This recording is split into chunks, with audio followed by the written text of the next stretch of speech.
Boom! According to that, I am live. Welcome. This is Tokyo Tonight. My name is Hiko Simon. It is 10:30 p.m. Japan Standard Time, as it is the same time every week that I come live because I have nothing better to do and nowhere else to go. Great to see so many people already in the chat. Um, Shubhas, fresh cup of coffee first. Awesome to have you. Good morning. Buenos dias from our Panama representative. Got Mr. Cordy Chep and Dean noting as well that Shubhas has made it early, which is awesome. I've got Odie Jr. Hey yo, how's it hanging? Bada boom, here we go. Boom, boom, boom. Very good. EDIR, good to see you. Good, by the way, doing good, Odie Jr. Thank you for that. Quint Ranked, good to see you in here. There is me indeed. Yabba dabba. We have, hey Eddie, good to see you. Hey Eddie, good to have you in here. First time on time. Hey, me too. I'm a couple of minutes late, but that's a feature of the show. It's not a bug. We have Tim the Asian Egg. Yes, indeed. Was wondering why you weren't hearing anything. I hope you're hearing something now. I should be. The line is moving, so that says that you should be hearing something. You never know, though. What else we got? Who else we got in here? We've got Tim the Asian Egg with many booms there. That's right. No technical issues would mean it just goes wrong later. So hopefully the minor issues, I didn't really have any issues yet. I want to have issues now so that it's like been pre-disastered.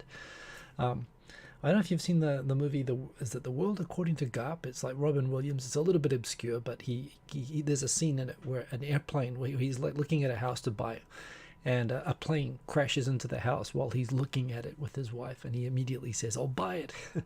And they go, "Why?" And it's because it's been pre-disastered. The chance of an airplane crashing into a house twice is almost zero. So yeah, the show is a little bit like that with technical issues, I do admit.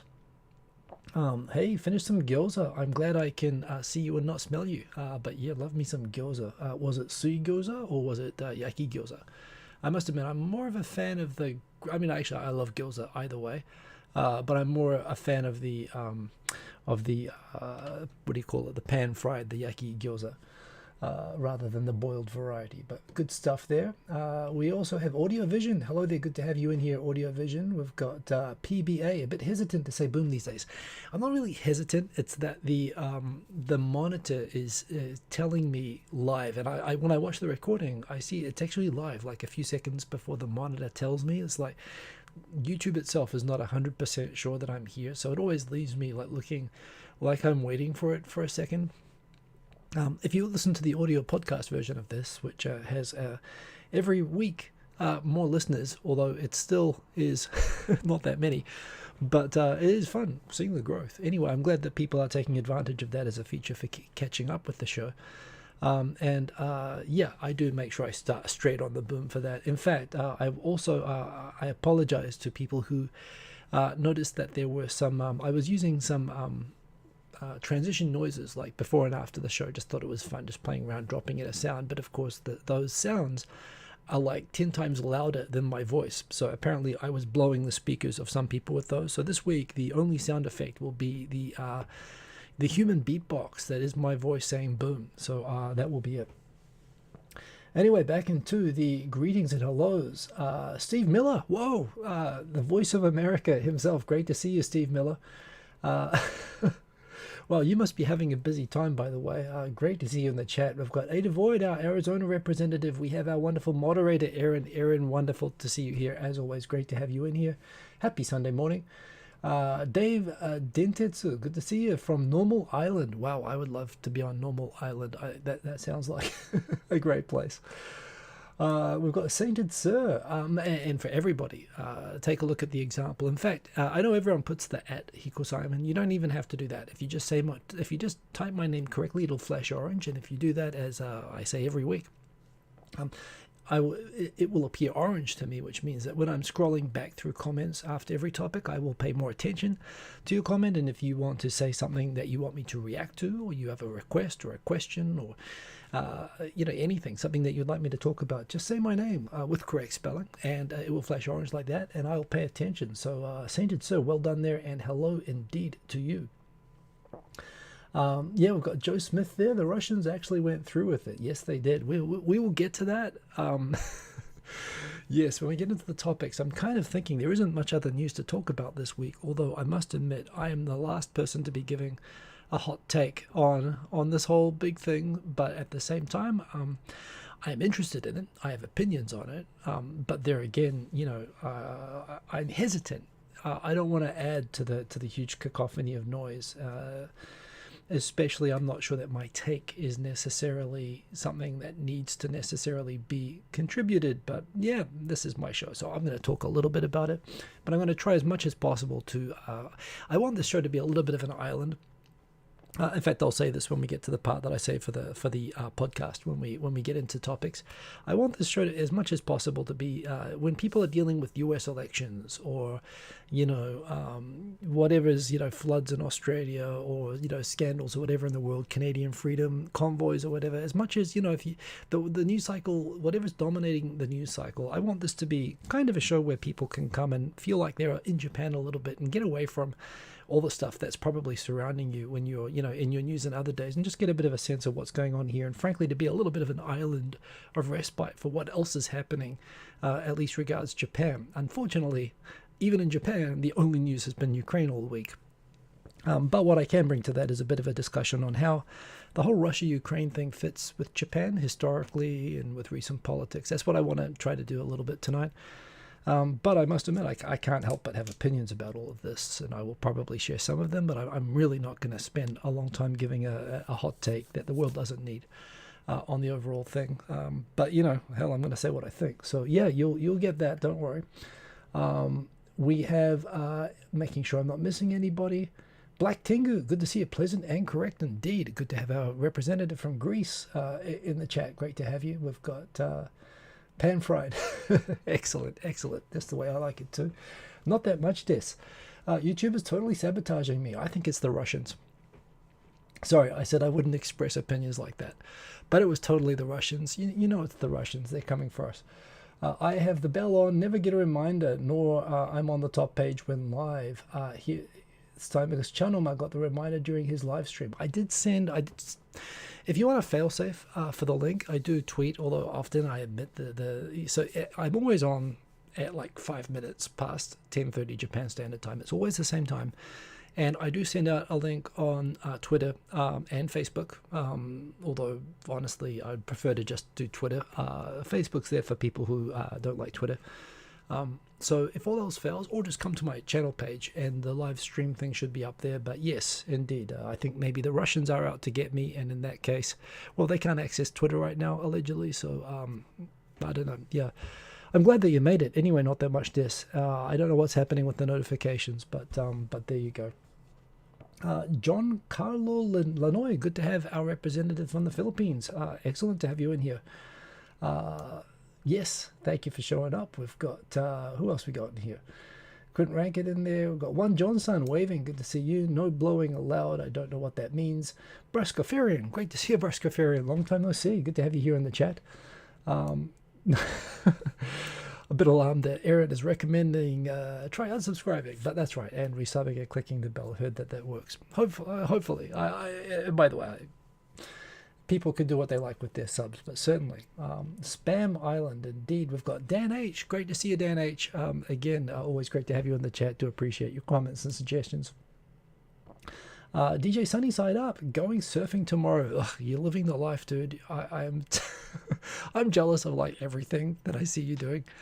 That is awesome. By the way, what do you surf? You surf a shortboard or a longboard? If you can skateboard, I assume you can shortboard. I bodyboarded for a long time, and when I finally got a board, it was a longboard. I've tried like a fun board. That can be a lot of fun, but yeah, you're down in Shikoku, right? So you've got good waves. Yeah, jealous. Anyway, and it is nice and warm right now. It's the time to get out there. So good stuff. DJ Sunnyside Up, good to have you in the chat.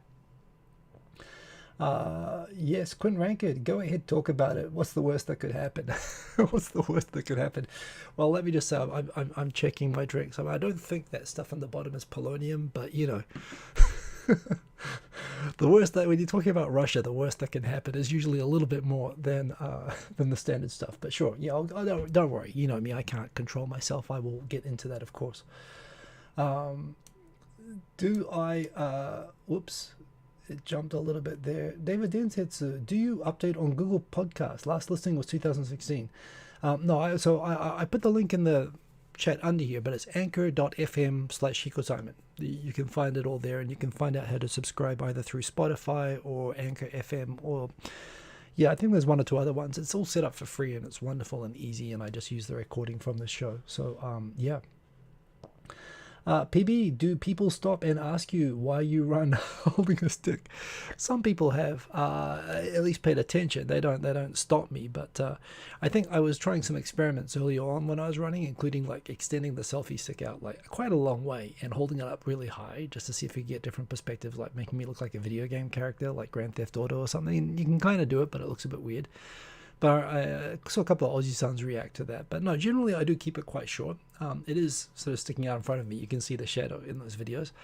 But I try not to have it stick out too much. It's a little bit weird, but the idea is that I'm running anyway. So if they don't like it, you know, it's just an incentive to keep running faster. So yeah, it is a little bit weird. But I must admit, I love, I mean, you can see some of the videos I put out. I actually did a run last night. I tried running at night and I used a coin laundry. Which worked. So I might do a few more night runs, especially with summer. But I must admit, I'm thinking with this thing now, I don't want to run the same courses. I normally run the same courses, and I have segments, and I keep times in certain places. But if I'm actually going to like take videos of some of them, I'm definitely starting to think it's actually a fun way to give you little like high speed like running tours. Well, not that high speed. I don't run that fast, but you know, tours of Tokyo. So I'm thinking like with cherry blossom season coming up, I'm going to plan a few runs that will go through as many cherry blossoms as possible. And I'll try to film those, maybe run through some parks or some roads that have lots of cherry blossoms beside them. And also last night, spoiler, I ran at night and I thought, well, I might as well go somewhere that's interesting to shoot just to see how it comes out. So I went to Ikebukuro and I ran from Ikebukuro through Otsuka and Sugamo, 3 Yamanote line stations. And yeah, it's really cool. Like when you're running through like all the lights and there are crowds, especially in Ikebukuro.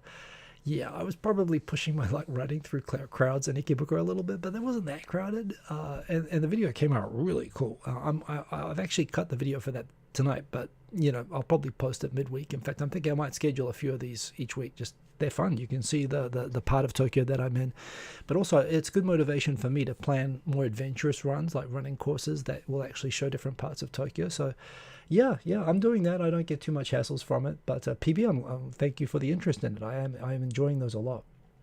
Dan H, Kickstarter allowed the Happy Science to fund a movie called We Must Save the World from CCP by nuking everybody. Yeah, Happy Science. I mean, talk about an ironically named religious cult and political party, which itself is an oxymoron given the Constitution, but that's a big rabbit hole that I will not. I could talk the whole hour just about that. Yeah, they are some crazy people. The Happy Science want Japan to invade North Korea and China. Yes, they do.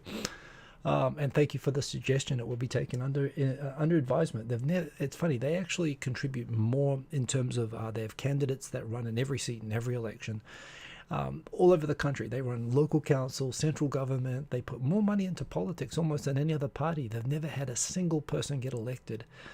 Some people might vote for them because they say they're the happiness realization party is their political party, but you just look at their, their brochures which say, yeah, we're going to nuke North Korea and everybody else and invade China. And everyone realizes they are some crazy people. They are the kinds of people that would get Japan invaded by Russia. They would be used as a pretext. So we do not want them drawing any attention. Anyway, Black Tengu, will the crisis affect the yen? I'll talk about that a little bit. Probably a little bit, but probably not in a distinct way from how it's affecting everyone else. John Carlo Illinois, I think not all Russians are good or bad or maybe normal. Yeah, 1,000%. I think that Russians are as much. I mean, it's hard to say that they are more victims than Ukrainians right now, given that they're not actually being directly bombed. But Russians are absolutely victims of this as well in a different way. Those kids that are getting sent to go and have Stinger missiles fired at them, having American and British weapons fired at them, and the fact that the whole world wants them to hit and kill their kids, those kids are just going where they're being told to go. I've got no problem with the Russian people in this, although obviously with the people who are, for this I have a problem, but I don't think Russians are, majority are for this, and I think they're absolutely victims of this as well, which, yeah, I'll get into it without getting too far into it. But yeah, I agree with you, John, Kyle, Illinois. I have no problem with Russian people at all. None, actually. Yeah, no, I feel sorry for them, actually, through this. But, that said, maybe they need some help changing their politics. Or at least some friendly encouragement. So yeah. Anyway, fun board. Nice. I've got a fun board. Yeah, I got a real sort of thick 7-footer and a 9'5" board. But yes, I haven't used them. In fact, I had to give my 9'5" board away when I moved house. But I've still got the fun board under the house. I'm holding on to the dream. Nice. Like it. 6'2". Nice. I would love to go down to Kochi someday. I would really like to do that. So that is awesome. Anyway, if you're in the comments, say hello. I'm going to start on the topics. It is 10:48. Hey, Eddie, once again missing cherry blossom season. Yeah, well, hopefully you can enjoy it where you are. And I'll shoot some running videos. We'll see how you go with that. But it is what it is. It'll get better soon. Sad for both peoples, indeed. Totally agree with that. Living in a dictatorship, yes, indeed. Robert Brooker, good to see you, Robert Brooker. And everybody else in here, yes indeed. Boom, Kran, good to see you, Kran. 270 AJ, hi, great to see you in here. Quickly going through anyone else. Final comments. Quint Rankid, serious question. Even if I don't know the answer, does Putin have a serious illness that is going to kill him in 2 to 3 years? I don't know, and I don't know, and I don't know the purpose of the question either. But it's kind of irrelevant for now, honestly. Yeah. I mean, since I don't want this to be part of the topics per se, although I'm about to start on the topics, I don't think that Putin is insane. I think he has. There is a full logic and strategy and purpose to what he's doing, and this is absolutely not new. I was tweeting about this a little bit earlier, and again, I don't want to be one of these sort of people giving a hot take on this, but.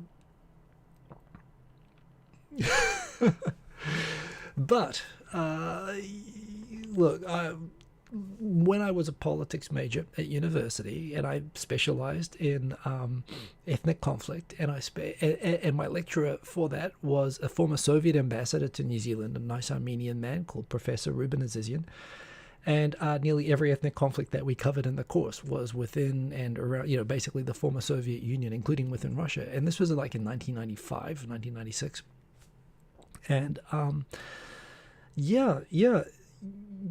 everything that's happening now under Putin was happening under Yeltsin, was happening in some way or another under the Soviet Union. None of this is new. The Soviet Union has always been, in fact, Russia, I mean, even going back to Tsarist times, was always paranoid that everyone around it was out to get it, and always played this kind of, and played geopolitics like it thought it was some clever game of chess. And it plays by the same playbook with you look at Georgia, you look at Moldova, you look at the Baltics, you look at every country. They do the same things in different extents. I mean, this is obviously an escalation from their normal playbook, but the idea of taking advantage of an existing ethnic conflict, or talking it up as an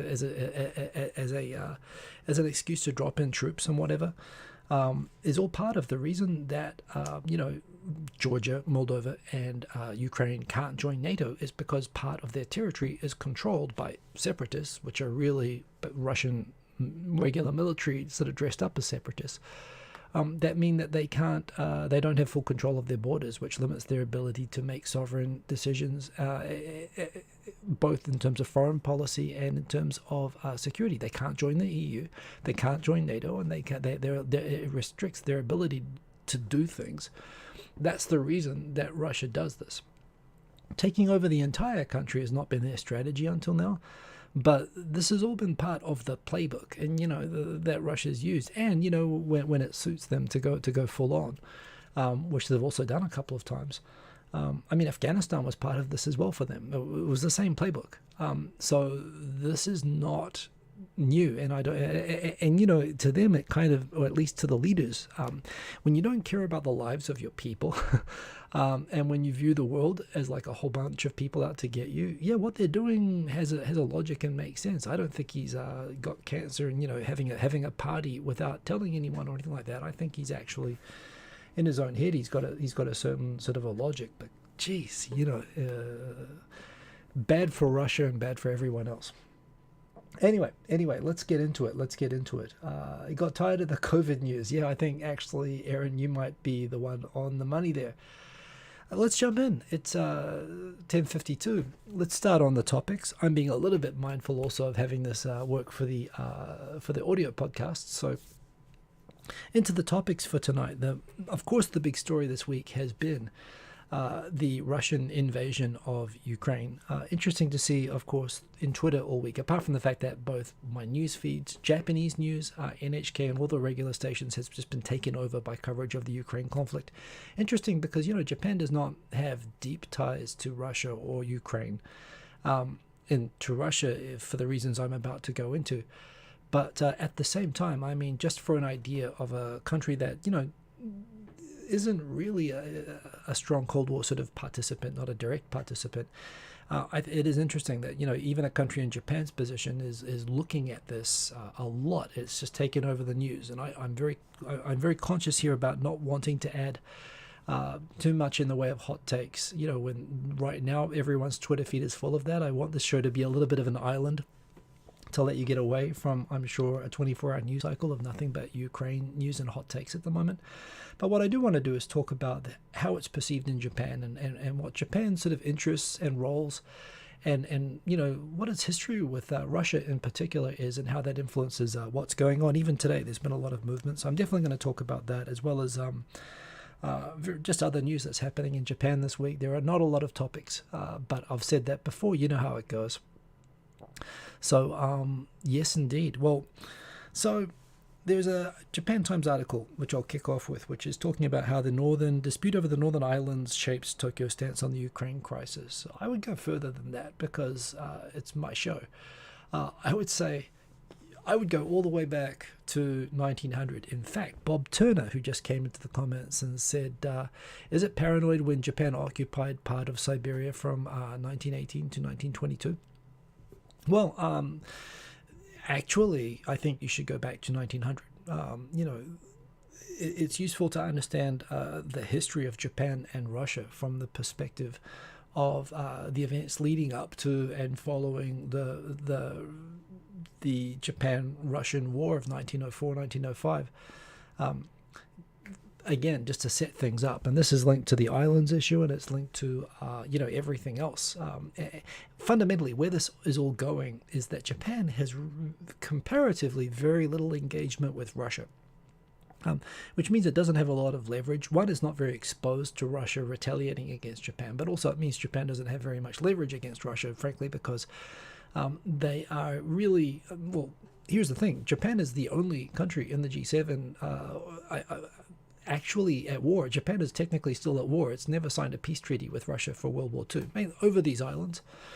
But what these islands are about, if you were to take a satellite photo, if you were to take a high-altitude photo of the Sea of Japan and the Pacific Ocean from Vladivostok in summer when it's not all frozen over, and you look out, essentially from the Russian perspective, from the Russian Pacific coast perspective, and by the way, China has a very similar perspective to this.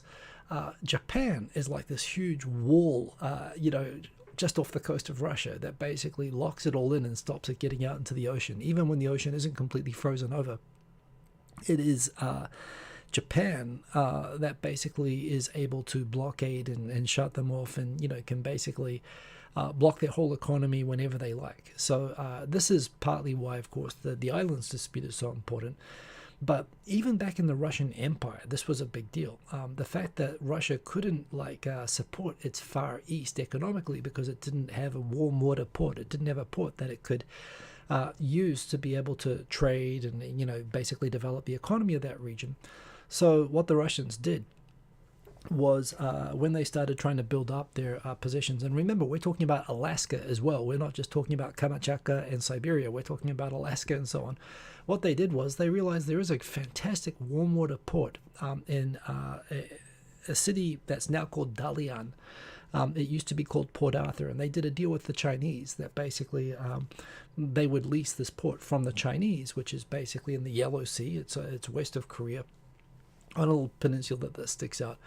And they basically went, and when they leased this port, a warm water port where they could develop their economy and put their navy, they went and put a ton of soldiers over there. This is like in 1900, and when it was clear that the only way that they'd be able to get to this port would be basically through Korea, Russia started basically considering what to do about the area that's now North Korea, but basically considering the possibility of putting troops all the way along that coast so that it would have guaranteed access to that port in Dalian, and basically Japanese paranoia over Russian intentions to dominate Korea, which was in a weakened state. It was basically sort of dominated more or less by China until that time, and China was obviously in a bad way, partly because Japan went and beat them a few years earlier, but of course everyone took turns kicking China. And it looked like Russia was considering going into Korea as a way to shore up its ports and its access to Port Arthur. So what Japan did in the Russo-Japanese War was, first it went in 1904, 1905. It went and basically launched a surprise attack. They did a Pearl Harbor on Port Arthur, and Dalian, which is like the main port city of Manchuria, that became actually part of regular Japan. That wasn't considered part of Manchuria, but Japan took that over. And the colonization of Korea, the justification for it within Japan was that we have to do it or the Russians are going to do it. So apart from getting into a war with Russia, it was all for Japan about stopping Russia expanding or being able to push out on the west, on the Pacific coast. And from the Russian perspective, they called it exactly right. This was Japan wanting to stop them coming in and getting any kind of a foothold or being able to security in that part of the world. So Japan went and basically took over Korea to stop Russia, and it wasn't really in a state. Soon after that, there was the Russian Revolution, but right back from the establishment of Dalian, which became like Japan's Hong Kong on mainland, on the Chinese mainland until the end of the war. And then at the end of the war, of course, you have the situation with Russia where, a lot of people, when I came to Japan, in 1998, everyone was talking about how there was still talk. It's going on since 1956. In 1956, there was this sort of significant thing where basically in World War II, again, most people probably already know this, Russia kind of did have one of the biggest battles of World War II actually happened in Mongolia. It was a tank battle between Russia and the combined Manchurian and Japanese sort of forces in Mongolia during World War II. And no one sort of seems to know about this, but I think Zhukov was the Russian general involved, and he became super famous from it. But other than that, those early conflicts, which actually convinced Japan to give up on trying to conquer Asia over land with the army, they realized the army wasn't up to it, and they switched to using the navy and jumping around trying to take over, having the navy lead the war effort instead, as a result of getting their asses kicked by Russia in Mongolia. And Russia, more or less distracted obviously by Germany, stayed out of really fended off Japan enough, and Japan wasn't attacking them anymore. They left them, except when they saw that the Americans were going to basically overrun Japan, the Russians saw their chance, and they basically launched an invasion of Japan just a few days before Japan surrendered. And this is one of the things that's thought, even more than the nuclear bomb, that caused Japan to surrender. They started jumping down the islands. Japan had occupied the bottom half of Sakhalin, and of course, Japan had considered the Kuril Islands, they'd occupied all the Kuril Islands, but there were a couple of islands just off Hokkaido, which were actually like had been inhabited before World War II for a long time by Japanese people, and by Ainu people primarily, who were the indigenous people from that area. But basically they rushed down, and it looked like they were going to invade, Hokkaido, and basically it looked like Japan was going to become like Korea, like there's going to be like a Russian line and an American line in the middle of the country. And this was something that the anti-communists in Japan didn't want, so they surrendered immediately. But of course, just in those few days of Russia doing a blitzkrieg on Japan, they went and not only, of course, captured a whole bunch of Japanese soldiers, but they also took all of the inhabitants of the southern Kuril Islands, the Northeast Territories, if you're in Japan, on those little islands.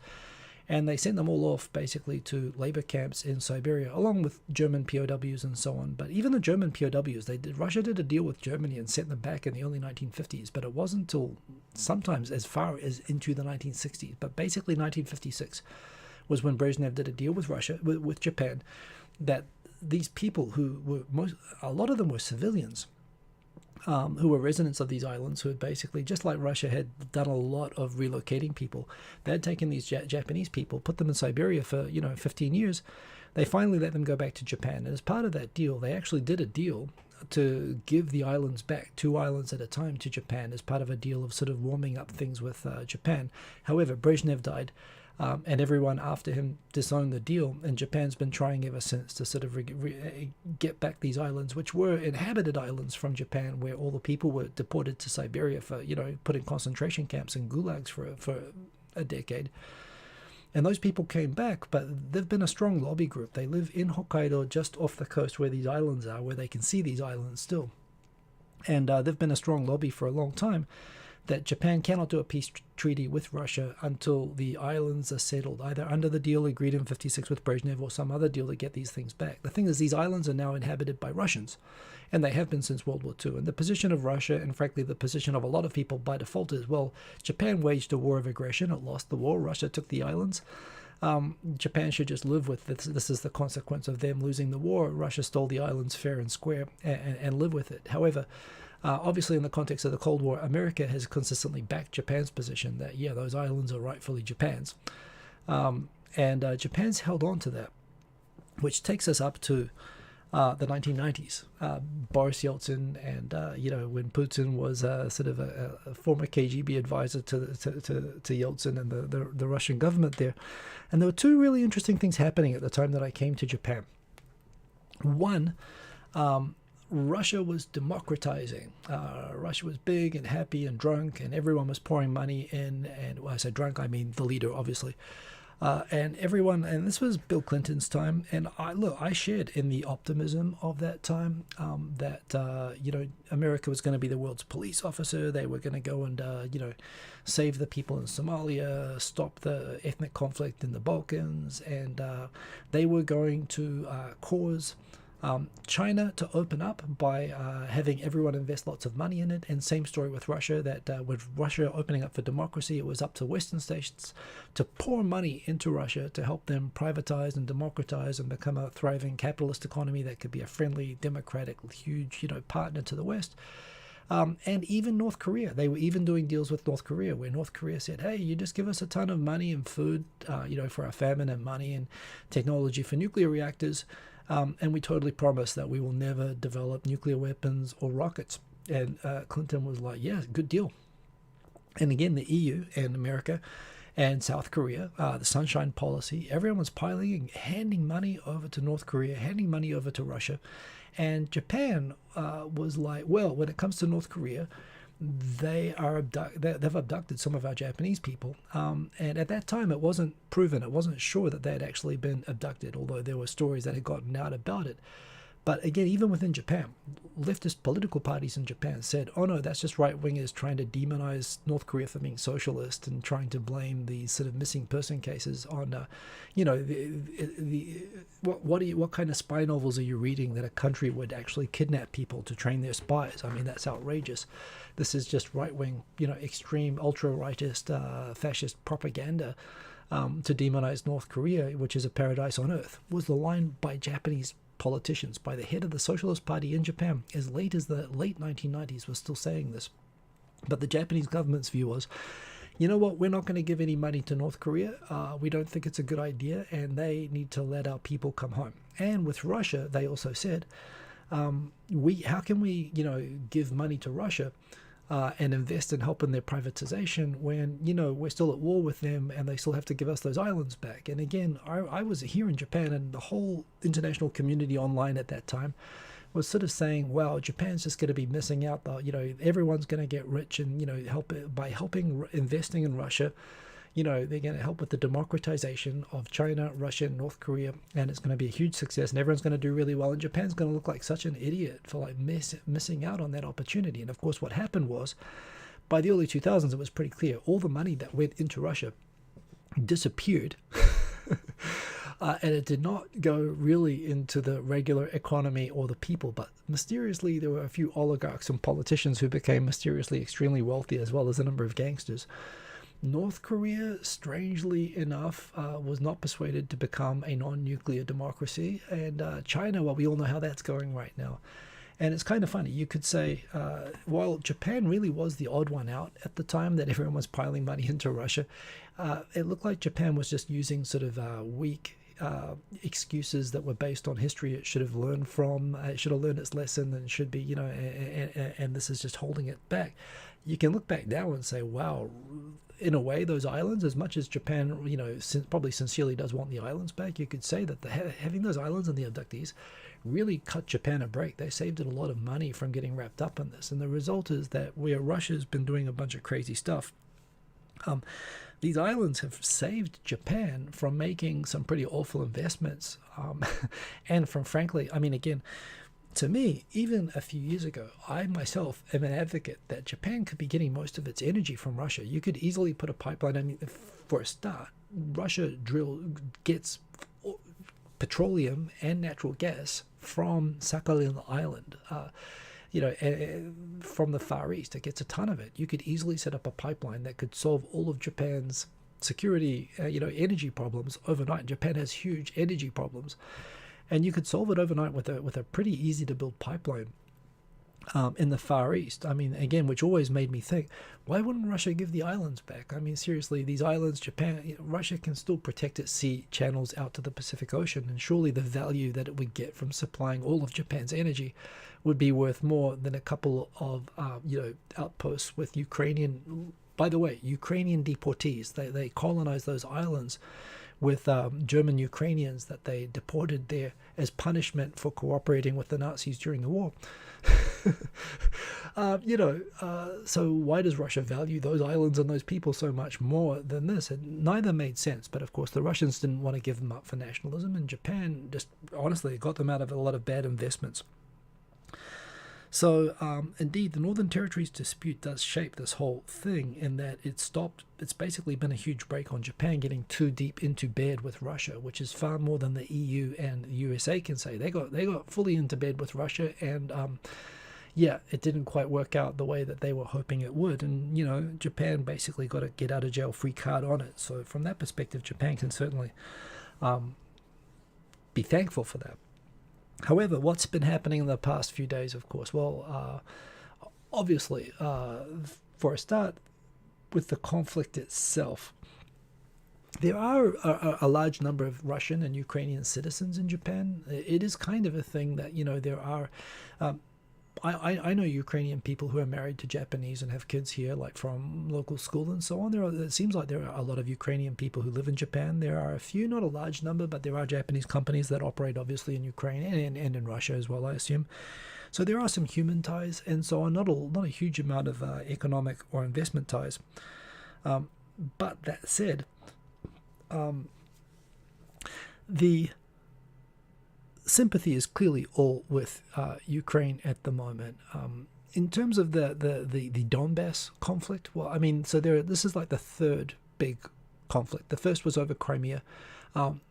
Remembering what that was and just how crazy that was. I mean, yes, Crimea, it looks like probably could be called, I mean, not universally pro-Russia, but generally that's where Russia had its Black Sea Fleet. Even though it was in Ukraine, Russia still leased the bases there. And that area has always sort of been identified as sort of Russian.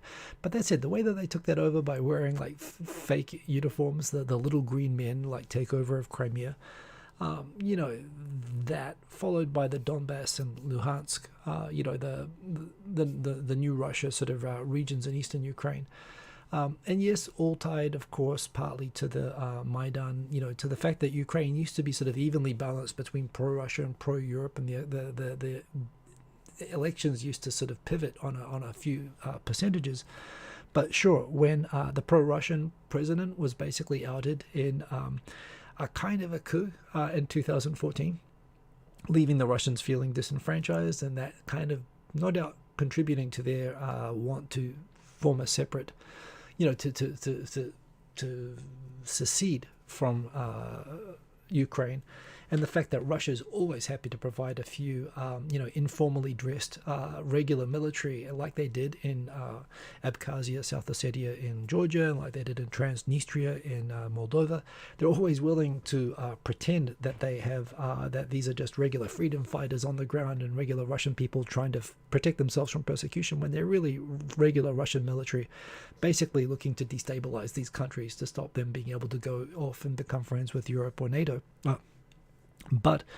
And just for evidence of who these separatists are, I mean, they had a missile that could shoot down a Malaysian airliner flying over their territory by accident.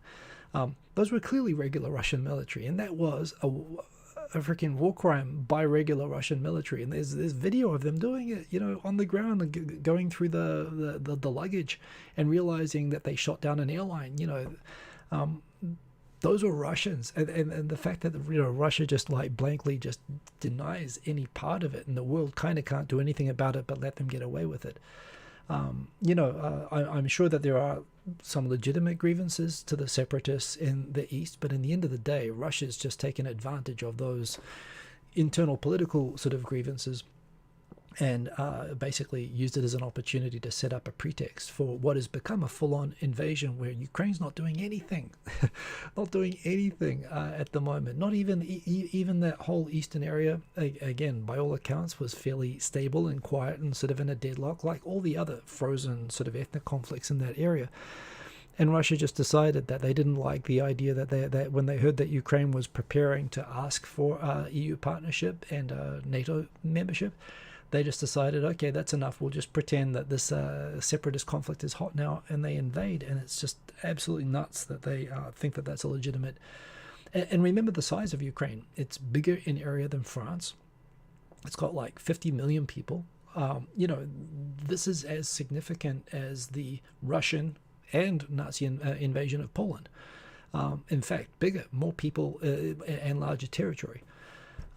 So yes, I know that there's a lot of people complaining, hey, why is the whole world caring about Ukraine and not about all the other 52 conflicts happening in the world? But this is a pretty significant, and from a news cycle perspective, it's on a par with the US invasion of Iraq, albeit certainly with more sympathy, and probably there is definitely some ethnic and other biases at play, with the attention being paid to this European conflict as opposed to conflicts in other parts of the world, sure.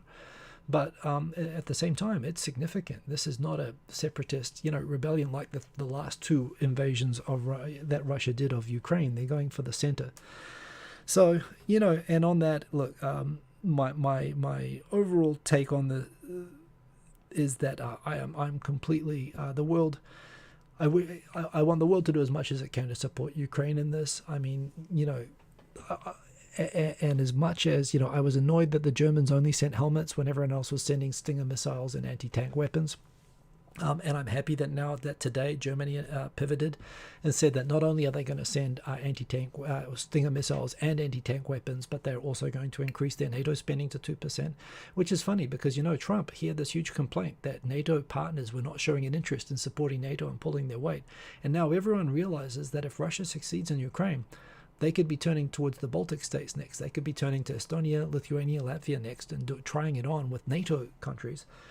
And this is, they're going to be testing NATO's resolve. And Germany should realize that, this is a sign that there might be German kids in German military in Estonia fighting Russia soon if they don't do something to set up a deterrence for Russia in this case. I.e., they have to make this painful for Russia. And when I say painful for Russia, that means killing. They need to kill a lot of Russians.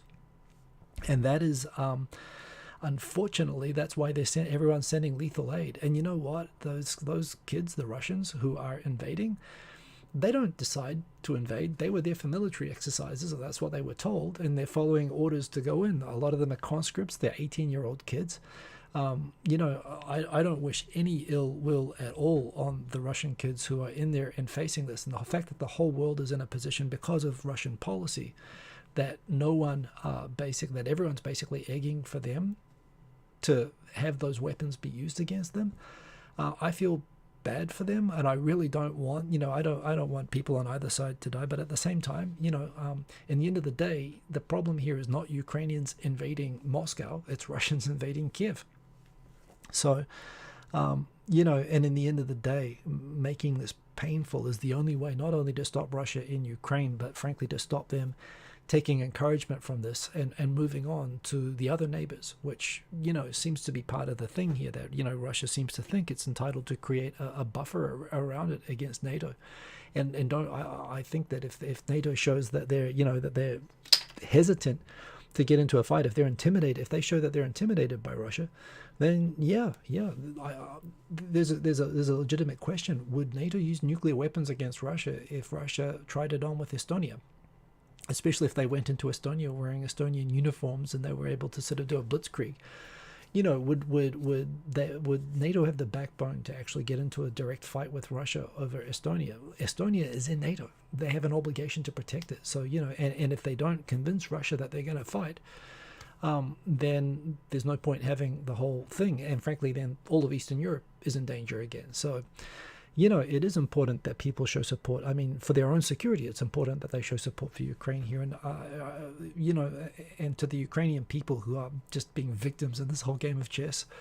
It's not, it's like a board game. It's a cynical board game by people in control of Russia that, I don't think I don't think that this invasion of a friendly country to Russia that largely where everyone can speak Russian, even if they don't speak Russian every day, everyone there can speak Russian. Ukraine's like Russia's closest friend, and look at what they're doing. It's just insane. Anyway, so in terms of with Japan did announce today that it is joining the proposed SWIFT bank transfer protocol sanctions against Russia, not on all banks. And I asked on Twitter, why isn't this banking embargo on all banks? Apparently, European countries still buy gas from Russia, and it still is winter, and they need to pay their bills and not get cut off. So apparently they are excluding the banks that they need to keep their energy online. But again, Japan only has something like $1 billion total trade with Russia, which given the sizes of both economies is really not very significant. But the fact that Japan is participating in that is, again, it's going to be bad for Russian citizens in Japan, of whom there are many who want to send remittances back home, and it's going to be very difficult to do that. But, and also very encouraging to see, by the way, in Tokyo, there have been protests not only by Ukrainians, but Russians have been protesting in in Shinjuku against the Russian government. And again, given the risks that protesters in Russia are taking by protesting, it's good to see that Russians are not universally, and even with social media and information cut off and controlled by the Russian government, a lot of Russians can obviously think for themselves enough to see that this is BS. And it's not just BS for the sake of Ukraine, but even for their own kids. And that's being reflected by the expat communities here. And it's kind of a shame that they're going to suffer some penalty for it. But again, this is where the Russian people have to understand that this is the consequence of, having the leaders that they have, and maybe they don't have a lot of say in that, but hopefully it will add some momentum to that. Even more outrageously, by the way, the Russian ambassador to Japan did warn a few days ago that if Japan did participate in sanctions against Russia, which it's going to do, but again, Japanese sanctions against Russia are basically like used cars. They do buy some petroleum-related equipment and so on from Russia, but generally they get their energy from, of all places, Iran and the Middle East. They don't get it from Russia, although they could, and Russia really could have set up a Nord Stream to Japan and really had Japan over a barrel on this, but they didn't because they wanted to keep those stupid islands.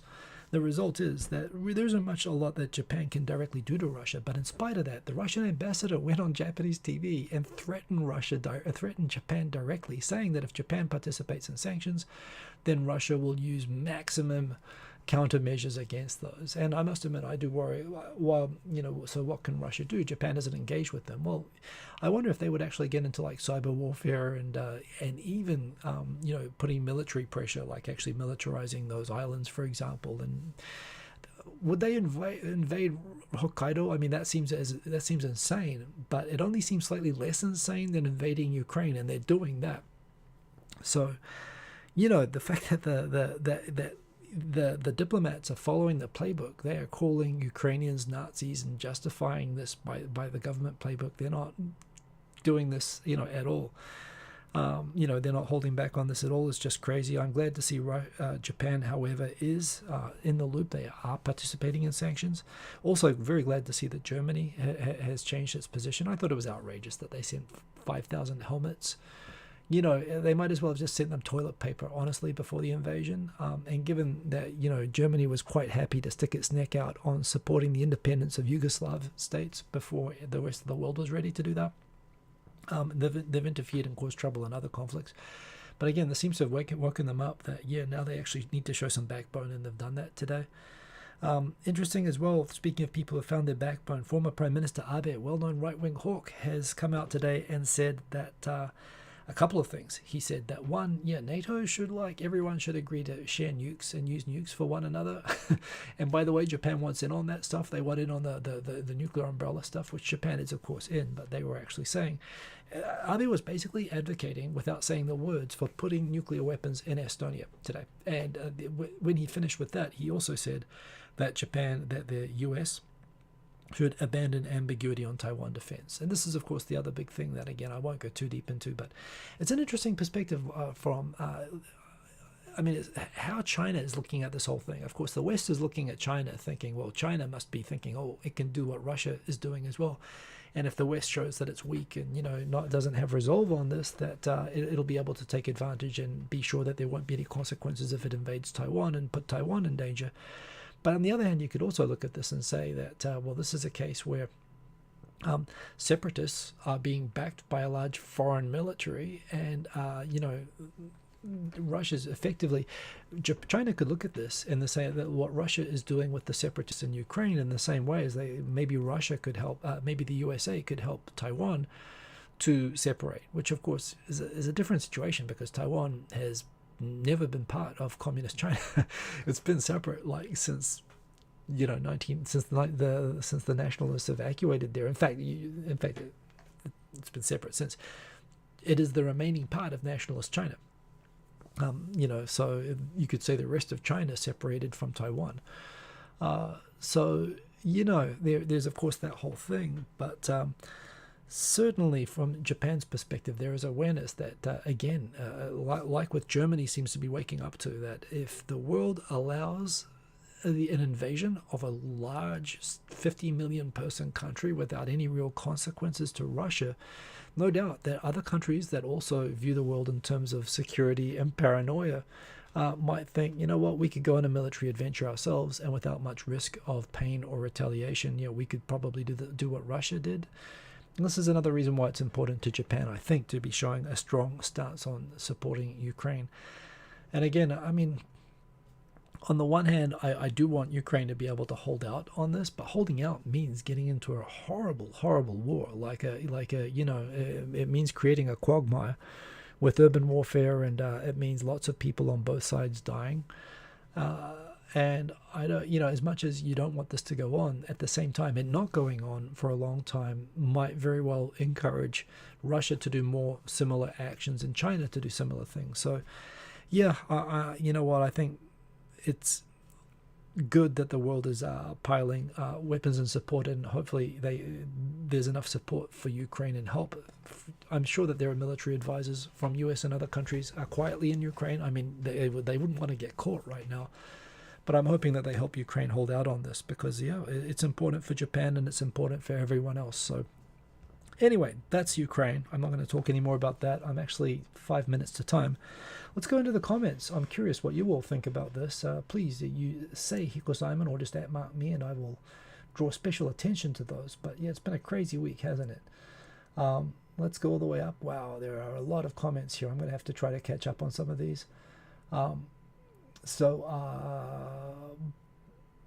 Look, Russia's paranoid for good and not good reasons, but certainly, paranoia is just like the definition of Russian through Tsarist, Soviet, and post-Soviet times. Good to see you, Barry Bonds. Let me go through and see if there's any other interesting comments in here. John Carlo Lanoy asks, is JAV legal in Japan? I think it's a bit like pachinko. Technically in Japan, are adult videos legal in Japan if you come to Japan, you will see that I think they're like 1/3 of the economy in Japan. And if you travel to any other country in Asia, including the Philippines, I'm sure you'll see it's like 100% of the porn in Asia is almost all Japanese. So clearly it is. There are some weird laws about it that you cannot like show the naughty bits. So they have to use mosaics, and it's funny, the police will like let you basically do almost anything with a mosaic, including stuff which is illegal in most other countries in the world. But at the same time, if you remove that mosaic for like a second, if you like, it used to be that even if you show like one pube, everyone would go to jail. So it's a bit like with the pachinko thing. They have some really weird rules, and it's self-contradicting, but it is definitely legal. So yeah, Savas musician, if Japan beat Australia at Kokoda, they would have walled Asia from Russia to Australia. I don't know what Kokoda is, so you've got me there, but probably true. Wingstar, good to see you. Good to have you in the chat. Quint Rankin, Russia sent back German POWs. How many? The mortality rate was horrific. Yes, indeed it was. But my point of that story is that they held on to Japanese POWs even longer. In fact, well, as is the case with some Germans, they actually there are a lot of former residents of those northern islands, like civilians and people who were just picked up in Siberia at the end of the war, who just decided to just stay in Russia and became Russian, and they're still getting tracked down today. But it wasn't until late in the 1950s before any of them could come back to Japan, and this was partly because there was no peace treaty. There was even though Russia and Germany sorted out a kind of a diplomatic arrangement, Japan never established a proper peace treaty or arrangements with Russia. Japan is still at war. So yeah, those Japanese who were held by the Russians after the war, including civilians, were held in gulags for a crazy long time. And that's again and that is why Japan is not deeply engaged with Russia and is not exposed to Russian risk as much as many other countries. That was kind of my long-winded point there. John Carlo Lanoy, the Philippines is neutral about the conflict of other countries. We are neutral. That's a good way to be. In the end of the day, I mean, it's nice. It's nice when you can do it, and that's understandable. Tim the Asian Inc. Japan hooked up once, and the US and the EU had a kid with him. Yeah, that's right. They did hook up once. So yes, indeed. Some sexy music references there from Aaron that I do not understand, and I will keep scrolling down. So many comments. It's great to see. I'll catch up on this later. Brianna W. Hope my week was good. It was good. I hope your week was good too. And yes, into the final topics, and there are not many. A survey of married couples in Japan, at least for under 40s, over 40s, which of course because of the demographic situation in Japan is like most of the people. For under 40s, most select the right of people to choose surnames for married couples. The situation with the law in Japan right now is that when you are married, you have to choose one of the surnames. And about 10% of the time, for what it's worth, you're not forced to take the husband's name. I think the number is like 13% of the time. People do choose the wife's name, and this can happen for various reasons. If you marry the daughter of a company president and he's looking for a successor, that can happen. You just hate your parents. I know people who took their wives' names because they just don't like their parents, and this happens all over the place. The point is, what you can't do in Japan, once you go into the family register, your family unit is only allowed to be on one family register, which means that you can't have hyphenated names, you can't keep separate names. Legally, you are forced to one of the spouses has to give up their surname identity. And this is obviously different to what it is like in most other Western and developed countries. So, yeah, there's been a debate in Japan about allowing, and 90% of the time, obviously, this is women, to be able to retain their surnames after marriage. A lot of people refuse on principle to get married, even with kids, because they don't want to give up their surname. And obviously, they can't convince their husband to take their name. So yeah, there's a sort of a pressure to reform this law. However, people over 40 basically still support the idea of keeping family units. So there is a fear from the government that you'll be undermining the family if you allow people to have separate surnames. Looking at the West and looking at the higher divorce rates and so on. But other people are pointing out that it's kind of a violation of human rights and it's inconsistent with other countries. And yeah, again, lots of polls and lots of sort of pressure, particularly for under 40, saying, yeah, why not? So interesting trend continuing with that. Also this week, as we are preparing for the basic reopening of Japan's borders in March, at least to students and people with working visas, as well as spouses and people, basically anyone other than tourists is going to be able to come into Japan. Part of the mess when they opened up briefly in December was that, particularly for company visas and so on, they had these crazy manual procedures that no one could figure out. But it looks like this time they are using the 3 months of extra time to actually set up online applications. Hopefully it will be better, or at least work a lot better this time. The criteria for those coming in with things like quarantine is going to be based on the country that you're coming from and so on, but and also the entrance will be limited to 5,000 per day, including Japanese who are returning, and currently those are limited to 3,500 per day, so it's going to take a long time for the 400,000 people waiting to get in, and you won't be able to come here as a tourist for a long time. So watch my jogging videos, because I'll give you some tourist stuff. I'll try to make some nice videos. But the good news is that finally, including people I know in situations who have been waiting for 2 years to come to Japan with their families to work or to live, and it's at a point where even for Japanese companies have started lobbying that this is crazy and it's hurting the economy. So great that that's happening. And final story this week is Greg Kelly, the other guy in the Ghosn trial. So of course Ghosn got all the attention. He was the celebrity guy, but Ghosn was he was a chief executive. He was basically an executive who signed off on the deal to basic sort of plans, which he says were never actually approved or formalized or whatever. But this idea that they were going to give deferred compensation to Ghosn after he retired, they were going to pay him a whole bunch of money as a golden parachute when he retired. He's being taken to court for basically participating in hiding deferred income, and his defense is basically that he didn't need to report the deferred compensation because there was never an agreement to pay Carlos Ghosn. So he's maintaining that he can't be convicted for doing something that he never actually agreed to do. It was an idea that was being tossed around. That's his defense.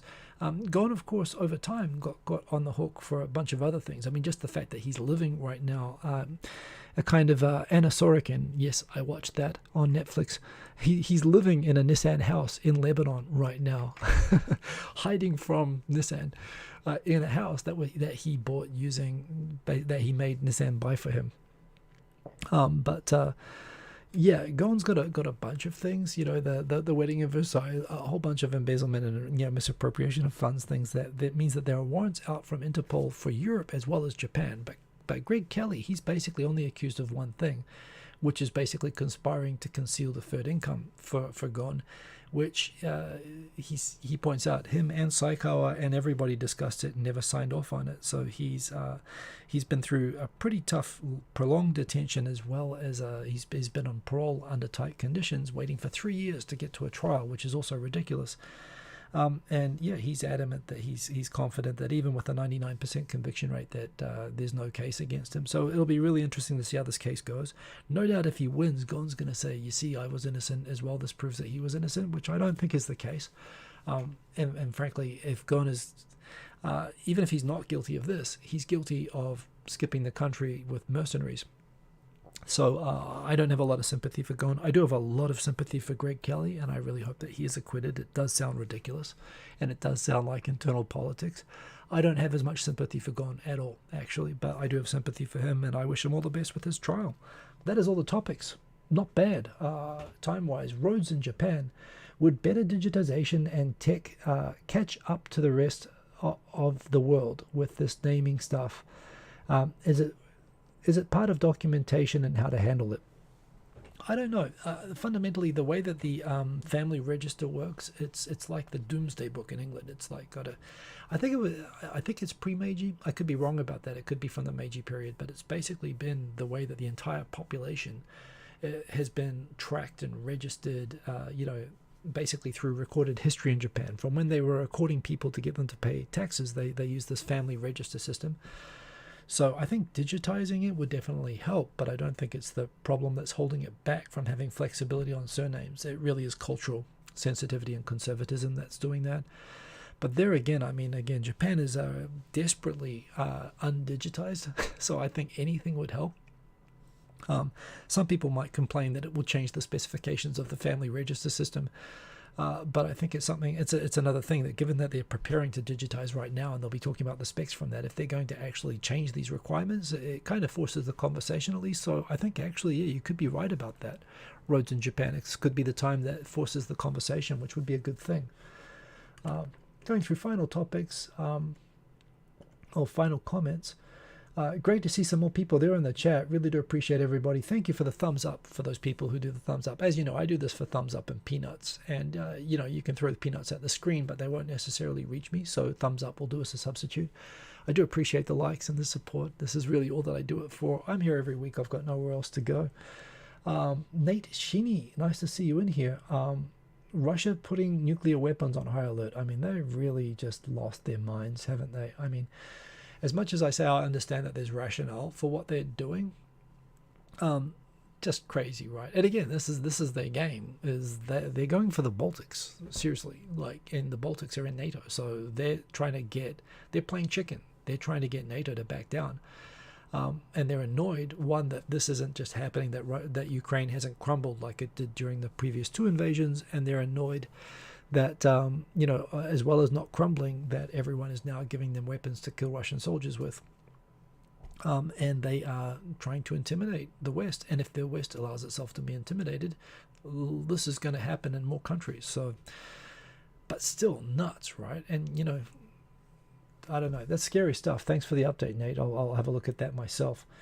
Quentin Rankin, do I think that the military in Russia will go along with that? I really wish that they wouldn't. But at the same time, I mean, it's complicated, right? Even when the military in Russia got screwed, and it got screwed in Chechnya, it got screwed in Afghanistan. I mean, that was the Soviet army, but, you know, it doesn't mean that they can necessarily push back against leadership. But you'd have to say, if this looks like it's getting into a quagmire, hopefully that'll contribute. And the fact that people know that their 18-year-old kids are being sent to fight and die in this for a cause that they don't support. I mean, hopefully politically that's going to backfire. PB, thank you for the peanuts. I do appreciate it. You don't have to do that, but I do appreciate it. Crazy times. I hope we're all still here next week. Nice to see that you're here, Eric Bailey. I will be here, provided that Russia's okay with that. Well, lots of peanuts. I do appreciate it. Have a good week, everybody. Please do stay safe. Remember, the Rona is out there. Numbers are going down, by the way. It's going down. It's like a 30% drop each week on week. It still is like 11,000, 10,000 today, I think. So we're still about a month from going back to, you know, the normal badness, but hopefully it'll get better. So, yeah, look out for coronavirus and the Russians. You know, check your tea. And stay safe. Remember, you can follow me on Twitter. You can check out this on the audio podcast version on Anchor FM, where you can subscribe to this on Spotify if that's your thing. Of course, I love to see you all here with me in the chat every week on YouTube. And so come back and keep me company next week. Follow me on Twitter. Have a good week, everybody. Stay safe. Peace. Boom. Ending stream.